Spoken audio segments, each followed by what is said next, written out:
नमस्कार प्रेक्षकांनो, लक्ष्मीच्या पावलांनी मालिकेच्या आजच्या भागामध्ये आपल्याला असं पाहायला मिळालं की काजल आणि सोहम हे दोघंही पुन्हा एकदा एकत्र आलेले आहेत. तर सोहमने काजलला मिठी मारून प्रेम व्यक्त केलेलं आहे. आजच्या भागामध्ये आपण पाहत आहोत की काजलचे आई बाबा आबांची चौकशी करण्यासाठी चांदेकर मॅन्शनमध्ये गेलेले असतात. काजल घरी एकटीच असते आणि ती फोनवरती बोलत असते. इतक्यात सोहम तिथे येतो, दार उघडतो आणि काजल म्हणते, "अरे सोहम, तू काय करतोयस?" सोहम तिला जाऊन पटकन मिठी मारतो आणि मोठमोठ्याने रडू लागतो.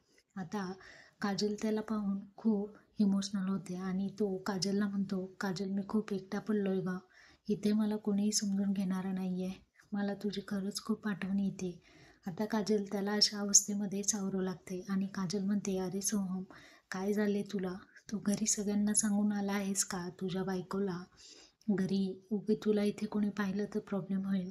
आता सोहम काजलला पुन्हा एकदा जवळ घेतो आणि म्हणतो, "मला तुझी खूप आठवण येते काजल, आणि तिथे मला समजून घेणारं असं कोणीही नाही."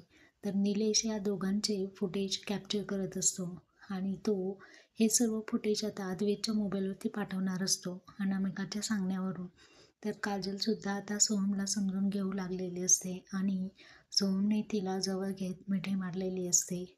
तर काजल त्याला म्हणते, "सोहम, काळजी नको करू, सगळं काही व्यवस्थित होईल." आणि अशा पद्धतीने सोहमला काजलने आधार दिलेला आहे आणि पुन्हा एकदा दोघांचंही प्रेम आता व्यक्त केलेलं आहे.